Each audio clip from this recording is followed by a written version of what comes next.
இனி கிளாஸ்ல kinds of sentence என்ன, நம்ம இங்கிலீஷ்ல பேசுறதுக்கு எழுதுறதுக்கு இந்த சாப்டர் நமக்கு எப்படி உதவுது அப்படிங்கறத பற்றி இந்த வீடியோவில் நம்ம தெளிவா பார்க்க போறோம். நம்ம கிளாஸ் பார்க்கறதுக்கு முன்னாடி என்னுடைய இந்த வகுப்பை நீங்க தொடர்ச்சியா பார்க்கணும்னு சொன்னா தயவு செஞ்சு என்னுடைய சேனலுக்கு சப்ஸ்கிரைப் பண்ணுங்க, உங்க கமெண்ட்ஸை எனக்கு தெரியப்படுத்துங்க. வாங்க வீடியோக்குள்ள போகலாமா?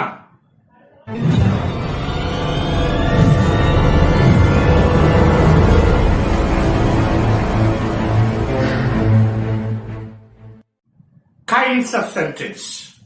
Now, what is kinds of sentence? Sentences, according to their function, can be divided into 4 types. வாக்கியத்தை அதனுடைய பயன்பாட்டின் அடிப்படையில் 4 வகையாக பிரிக்கலாம். அது என்னென்ன? 1. சாதாரண வாக்கியம் அல்லது செய்தி வாக்கியம், அத நம்ம இங்கிலீஷ்ல ஸ்டேட்மெண்ட் அப்படின்னு சொல்றோம். 2வது கேள்வி வாக்கியம் அல்லது வினா வாக்கியம், அத நம்ம இங்கிலீஷ்ல questions ஆர் interrogative sentence அப்படின்னு சொல்றோம். 3வது கட்டளை வாக்கியம், அத நம்ம இங்கிலீஷ்ல imperative sentence அப்படின்னு சொல்றோம்.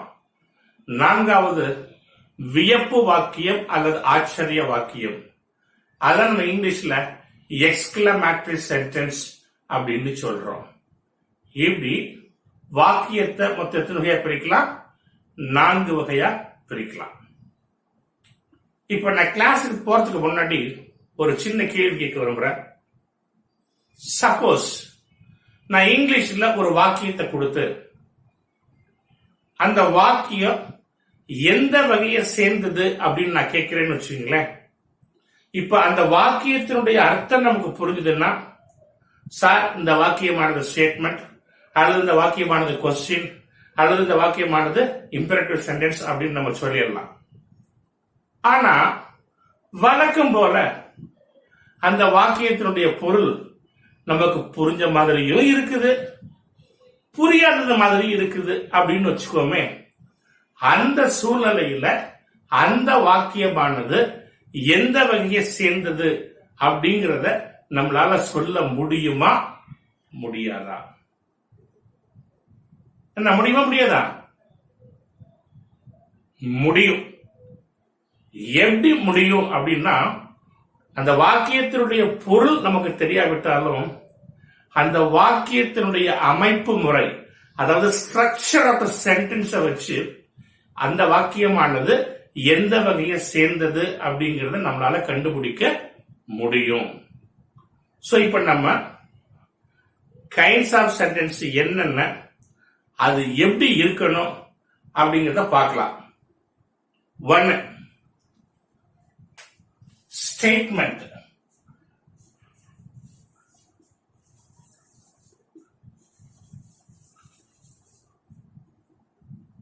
A statement merely states or asserts or declares something is called statement. Statement also can be called as a declarative or assertive. A statement also can be called as a declarative or assertive. Further, a statement can be either positive or negative. இப்போ ஸ்ட்ரக்சரை பொறுத்த வரைக்கும் statement எப்படி இருக்கணும் அப்படின்னு கேட்டீங்கன்னா, a statement always starts with the subject or with the adverb of time and it ends with the full stop. Example பார்க்கலாமா? For example பார்க்கறதுக்கு முன்னாடி இதனுடைய பேட்டர்ன் எழுதிடுறேன். ஸ்டேட்மெண்ட்னாவே சாதாரணமா இதான் பேட்டர்னா இருக்கும். Subject, verb, complement or subject, verb, object, adverb. Are subject, verb, IO, DO. So, are adverb, subject, verb, object. So it goes on like that. So பேசிக்கா பாத்தீங்கன்னா statement சொன்னா ஒன்னு சப்ஜெக்ட வச்சு ஆரம்பிக்கும், அப்படி இல்லைன்னா அட்வர்ப் ஆஃப் டைம் வச்சு ஆரம்பிக்கும். முடியும் போது after at the end of the sentence கண்டிப்பா நமக்கு என்ன இருக்கணும்? Full stop. இப்ப நம்ம ஸ்போக்கன் லாங்குவேஜ்ல இங்கிலீஷ்ல பேசும்போது பாத்தீங்கன்னா இப்ப John Peter is a boy, full stop அப்படின்னு சொல்றது கிடையாது. ஆனா in written language full stop, colon, semicolon, exclamatory mark, question mark, all these things are most important. Okay, அதனால ஸ்டேட்மெண்ட் பாத்தீங்கன்னா it always starts with subject or with adverb of time and ends with full stop. இப்போ example பார்ப்போம் பாருங்க. இப்போ I am an Indian. I am an Indian.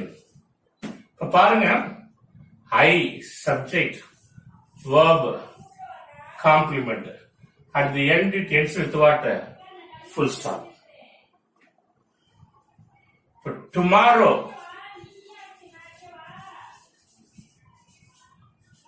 is a holiday. பாருங்க, subject, verb, complement. It may rain in the evening. Okay, it may rain in the evening. For it subject, may rain verb, in the evening adverb. I met my friend last week. For I subject, met verb, my friend object, last week adverb. இப்ப நல்லா கவனிங்க. இப்ப இதுவரைக்கும் நான் பார்த்த example எல்லாமே சப்ஜெக்ட வச்சு ஆரம்பிச்சிருக்குது, முடியும் போது ஃபுல் ஸ்டாப். நான் கூட சொன்னேன் அட்வர்ப் ஆஃப் டைம் வச்சு ஆரம்பிக்கலாம்னு சொன்னேன். இப்ப இதே sentence எடுத்துக்கோமே, I met my friend last week. இப்படியும் சொல்லலாம். எப்படி சொல்லலாம்? Last week I met my friend. இப்ப லாஸ்ட் வீக் அப்படிங்கிறது பாத்தீங்கன்னா அட்வர்ப், ஐங்கிறது சப்ஜெக்ட், மெட்ங்கிறது verb, மை ஃப்ரெண்ட்ன்றது ஆப்ஜெக்ட். சோ புரியுதுங்களா நண்பர்களே? ஸ்டேட்மெண்ட் பாத்தீங்கன்னா திரும்ப திரும்ப சொல்றேன், எப்பொழுதுமே சப்ஜெக்ட வச்சு ஆரம்பிக்கும், அப்படி இல்லைன்னா அட்வர்ப் ஆஃப் டைம் வச்சு ஆரம்பிக்கும், முடியும் போது ஒரு ஸ்டாப். ஸ்டேட்மெண்ட் என்ன? It merely states or asserts or declares something. புரியுதுங்களா? ரைட். அடுத்து நம்ம பார்க்க வேண்டியது question.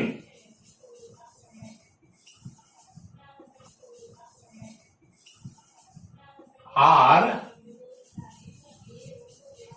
interrogative sentence.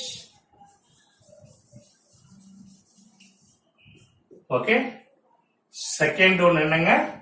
Question or interrogative sentence. Now what is question or interrogative sentence? A sentence that asks question is called interrogative sentence. திரும்ப சொல்றேங்க, a sentence that asks question is called interrogative sentence. இப்ப கவனிங்க, இந்த கொஸ்டினைய ரெண்டு வகையா பிரிக்கலாம். ஒன்னு simple question, ரெண்டாவது ஸ்பெசிபிக் கொஸ்டின். சிம்பிள் கொஸ்டின் சொல்லலாம், எஸ் ஆர் நோ கொஸ்டின் அப்படின்னு சொல்லலாம், வெர்பல் கொஸ்டின் அப்படின்னு சொல்லலாம். ஸ்பெசிபிக் கொஸ்டின் சொல்லலாம், இன்ஃபர்மேஷன் கொஸ்டின் அப்படின்னு சொல்லலாம். இப்ப சிம்பிள் கொஸ்டின் என்ன, ஸ்பெசிபிக் கொஸ்டின் என்ன? இப்ப கேட்கிற கேள்விக்கு ஆன்சர் ஆனது ஆமா இல்ல அப்படின்னு வந்துச்சுன்னா கேட்கப்பட்ட கேள்விக்கு வந்து சிம்பிள் கொஸ்டின் அல்லது எஸ்ஆர்ன கொஸ்டின் அல்லது வெர்பல் கொஸ்டின் பேரு. அதுவே கேட்கப்பட்ட கேள்விக்கு ஒரு பதில சொல்ற மாதிரி, ஒரு இன்ஃபர்மேஷன் சொல்ற மாதிரி ஆன்சர் வந்துச்சுன்னா அந்த கேட்கப்பட்ட கேள்விக்கு specific question or information question அப்படின்னு பேரு. இப்போ ஓகே, சிம்பிள் கொஸ்டின்னா எப்படி இருக்கணும், ஸ்பெசிபிக் கொஸ்டின்னா எப்படி இருக்கணும்? A simple question always starts with auxiliary verb, subject, main verb, object, adverb. From here, according to the need, the sentence pattern may change. But at the end, question mark. நல்லா கவனிச்சுங்க.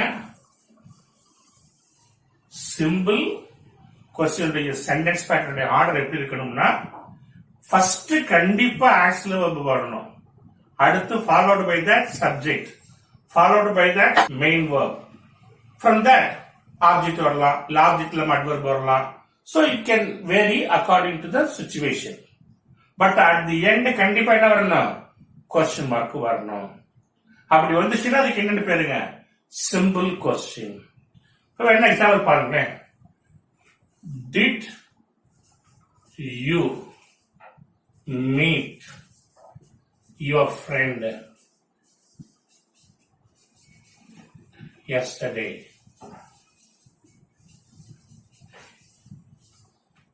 But did auxiliary verb, you subject, meet main verb, your friend object, yesterday adverb. இன்னொரு example கவனிங்க. Will you come to school tomorrow? Will auxiliary verb, you subject, come main verb, to school adverb, tomorrow also adverb. இப்ப ஏன் இந்த simple question சொல்றோம்? இந்த கேள்வி கேட்கக்கூடிய answer பாத்தீங்கன்னா ஆமா இல்லைன்னு வரும். உதாரணத்துக்கு பாருங்க. Did you meet your friend yesterday? Yes, I met my friend yesterday. Or no, I did not meet my friend yesterday. அது என்ன கேள்வி எடுத்துக்குவோம். Will you come to school tomorrow? Yes, I will come to school tomorrow. Or no, I won't come to school tomorrow. அதனாலதான் இதுக்கு simple question or எஸ்ஆர்ன question or verbal question அப்படின்னு சொல்றோம். புரியுதுங்களா? அடுத்த ரெண்டாவது டைப் இதுலயே பாருங்க, ஸ்பெசிபிக் கொஸ்டின். இப்ப சிம்பிள் கொஸ்டின் என்ன ஆர்டர் எழுதிருந்தா, auxiliary verb, subject, main verb, object, adverb and so on. ஒன்னு இல்ல, அதுக்கு முன்னாடி ஒரு கொஸ்டின் வேர்டு சேர்த்துக்கணும். கொஸ்டின் வேர்ட், மற்றதெல்லாம் அப்படியேதான். Auxiliary verb, subject, main verb, object, adverb. From here it may vary at the end question mark. இப்ப நல்லா கவனிங்க. ஸ்டேட்மெண்ட் பாத்தீங்கன்னா எஸ் வி ஓ ஏ, அதாவது from here it may vary at the end full stop. நல்லா கவனிங்க. ஒன்னாவது என்னது ஸ்டேட்மெண்ட் பாத்தீங்கன்னா சப்ஜெக்ட் வச்சு ஆரம்பிச்சது. அதே சிம்பிள் கொஸ்டின் பாத்தீங்கன்னா என்ன வச்சு ஆரம்பிச்சது, அதுக்கு முன்னாடி என்ன ஒரு ஸ்டேட்மெண்ட் என்ன வரணும், ஆக்சிலரி வெர்ப் வரணும், அப்புறம் subject, main verb and it goes on like that. அது ஸ்பெசிபிக் கொஸ்டின் பாருங்க. ஆக்சிலரிக்கு முன்னாடி என்ன வரணும், question word, auxiliary verb, subject, main verb and it varies here and at the end question mark. அப்படி இருந்துச்சுன்னா அதுக்கு என்னன்னு பேரு ஸ்பெசிபிக் கொஸ்டின் அப்படின்ட்டு பேரு. இப்போ உதாரணத்துக்கு where did you buy it? Where question word, did auxiliary verb, you subject, buy main verb, it object. Where did you buy it? அடுத்து one note. How do you know me? பாருங்க, question word, auxiliary verb, subject, main verb, object. இப்படி நிறைய example பார்க்கலாம். புரியுதுங்களா? Now do you understand? So simple question auxiliary வச்சு ஆரம்பிக்கணும், முடியும் போது question mark. ஸ்பெசிபிக் கொஸ்டின் பாத்தீங்கன்னா அந்த ஆக்சுவலுக்கு முன்னாடி கொஸ்டின் வேர்ட் வரணும், முடியும் போது கொஸ்டின் மார்க். புரியுதுங்களா? இப்ப ஸ்டேட்மெண்ட் என்னன்னு தெரியும், கொஸ்டின்னால என்னன்னு தெரியும். அடுத்து நம்ம பார்க்க வேண்டியது இம்பெரட்டிவ் sentence.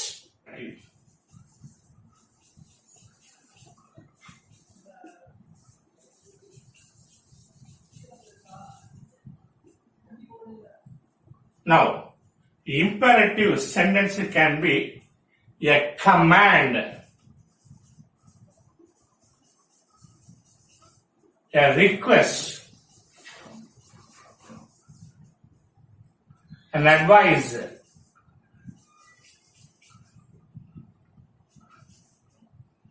a suggestion,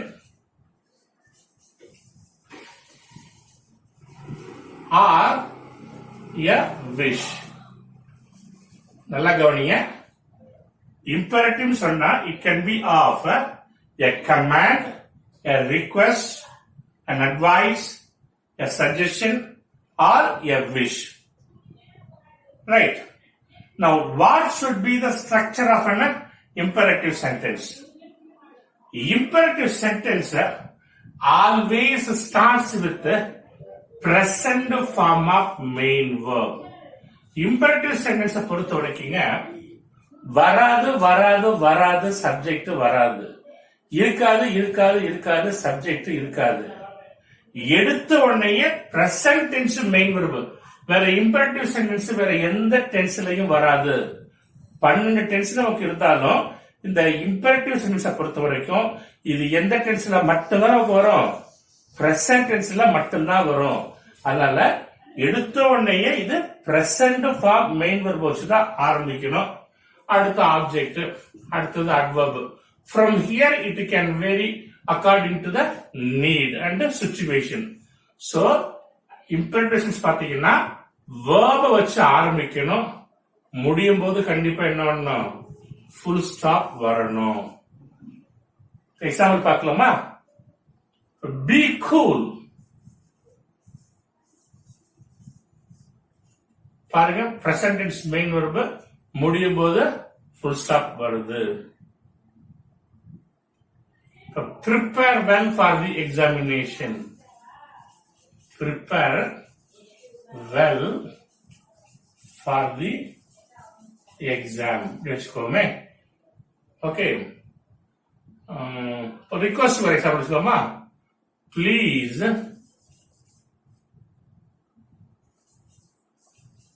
help me to do the homework.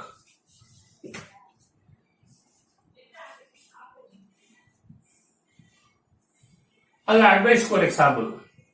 If keep your room clean.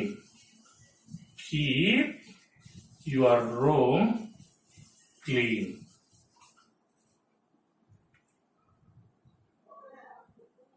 If a suggestion. உதாரணத்துக்கு let us go for a walk. Okay. May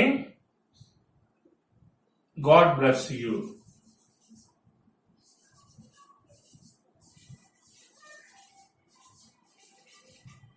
நல்லா கவனிங்க. இம்பெரட்டிவ் சென்ஸ் பாத்தீங்கன்னா எப்பொழுதுமே present form of main verb வச்சு ஆரம்பிக்கும், முடியும் போது full stop. Request இருந்தா மட்டும் அதுக்கு முன்னாடி என்ன பண்ணிக்கணும், பொலைட் வேர்ட்ஸ் எடுத்துக்கணும். மற்றபடி அவ்வளவுதான், வேற ஒண்ணும் கிடையாது. புரிஞ்சுங்களா? அடுத்த லாஸ்ட் ஒன், எக்ஸ்கிளமேட்டரி சென்டென்ஸ்.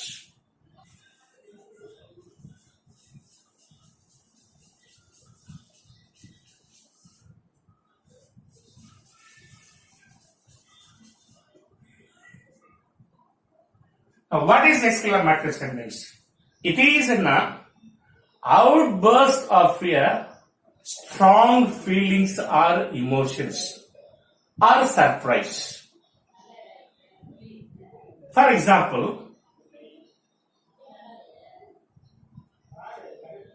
இப்போ exclamatory sentence structure பொறுத்த வரைக்கும் எப்படி இருக்கணும்?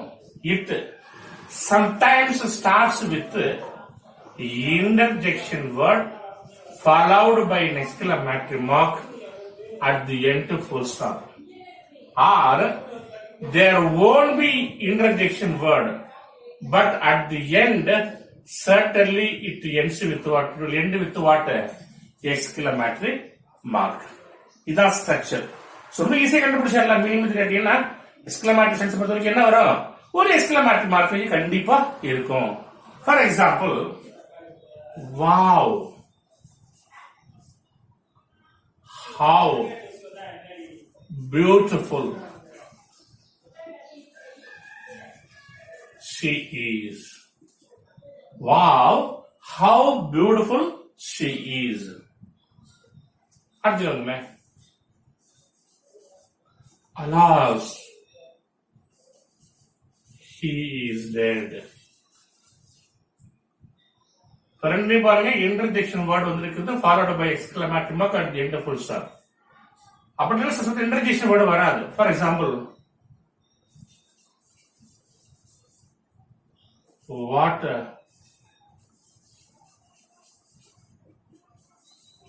beautiful place. What a beautiful place. What a horrible accident.